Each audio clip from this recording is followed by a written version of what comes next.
نحمده ونصلي على رسوله الكريم۔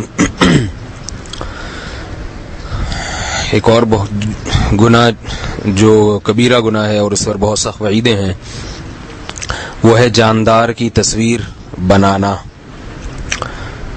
رسول اللہ صلی اللہ علیہ وسلم نے ارشاد فرمایا، ان من اشد الناس عذابا یوم القیامۃ المصورون۔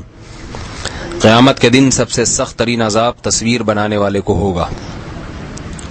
تصویر سے مراد کسی جاندار کے چہرے کی تصویر، آنکھ ناک کان سمیت جو چہرہ ہے اس کی تصویر بنانا۔ اس پر صحابہ کرام کا اتفاق ہے کہ بے جان چیزوں کی تصویریں بنانا جائز ہے، پوری امت کا اس پر اتفاق ہے، احادیث میں اس کی اجازت ہے۔ البتہ چہرے کی تصاویر بنانا، مکمل چہرہ چاہے وہ جانور کا ہو چاہے وہ انسان کا ہو، حرام ہے۔ اللہ کے رسول صلی اللہ علیہ وسلم نے دوسری حدیث میں فرمایا، صحیح حدیث ہے، کہ جو جاندار کے چہرے کی تصویر بناتے ہیں یضاہئون بہ خلق اللہ، اس سے وہ اللہ کی تخلیق کی مشابہت کرتے ہیں۔ یقال لہم احیوا ما خلقتم، قیامت کے دن ان سے کہا جائے گا کہ تم نے جو تصویر بنائی ہے اب اس میں روح بھی ڈالو، اللہ کی نقل اتاری ہے اب اس میں جان ڈالو، اور وہ اب اس میں جان نہیں ڈال سکیں گے۔ احادیث میں اور بھی اس پر بہت ساری وعیدیں ہیں۔ رسول اللہ صلی اللہ علیہ وسلم نے ارشاد فرمایا، جس گھر میں کتا یا تصویر ہو اس گھر میں رحمت کے فرشتے داخل نہیں ہوتے۔ ایک مرتبہ آپ صلی اللہ علیہ وسلم گھر تشریف لائے تو پردے پر ایک جاندار کی تصویر تھی۔ آپ صلی اللہ علیہ وسلم کا چہرہ غصے سے سرخ ہو گیا۔ امی عائشہ رضی اللہ تعالی عنہا نے پوچھا تو آپ نے فرمایا کہ یہ تصویروں والوں کو قیامت کے دن عذاب ہوگا۔ حضرت عائشہ رضی اللہ تعالی عنہا فرماتی ہیں کہ میں نے اس پردے کو پھاڑ کر اس کی تکیہ کی جو ہے وہ چادر بنا لی اس سے۔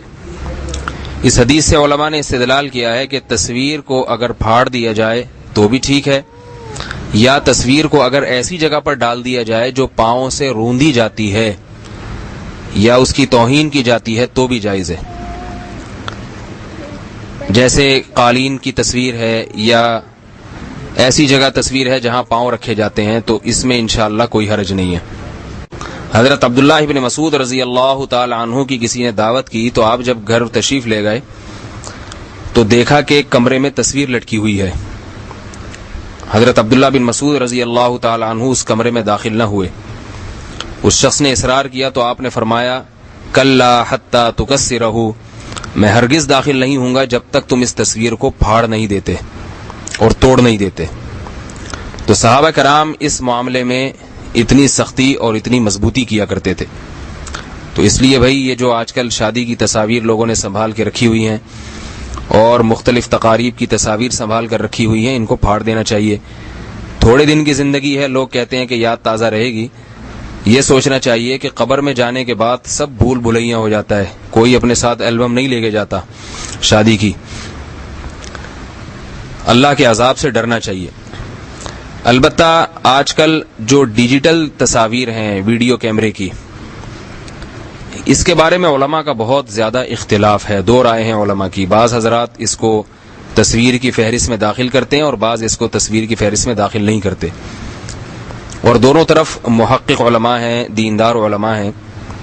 لہذا اس بارے میں علماء کے اس اختلاف کی موجودگی میں جو معتدل بات ہے وہ یہ معلوم ہوتی ہے کہ ویڈیو سی ڈی کی جو تصاویر ہیں ان کا غیر ضروری استعمال نہ کیا جائے۔ البتہ اگر کبھی ضرورت ہو تو پھر انشاءاللہ اس کے استعمال سے اللہ کی رحمت سے امید ہے کہ گناہ نہیں ہوگا۔ اسی طرح جو تصاویر حکومت کے قانون کی مجبوری کی وجہ سے بنانی پڑتی ہیں، جیسے پاسپورٹ کی تصاویر، آئی ڈی کارڈ وغیرہ کی، وہ بھی جائز ہیں۔ جہاں ضرورت نہ ہو لہو و لعب کے طور پہ تصویریں کھنچوانا وہ بہرحال گناہ ہے۔ میں دوبارہ آخر میں وہ حدیث سنا دیتا ہوں، صحیح بخاری صحیح مسلم کی حدیث۔ آپ صلی اللہ علیہ وسلم نے فرمایا، ان من اشد الناس عذابا یوم القیامۃ المصورون، قیامت کے دن سب سے سخت ترین عذاب تصویر بنانے والے کو ہوگا۔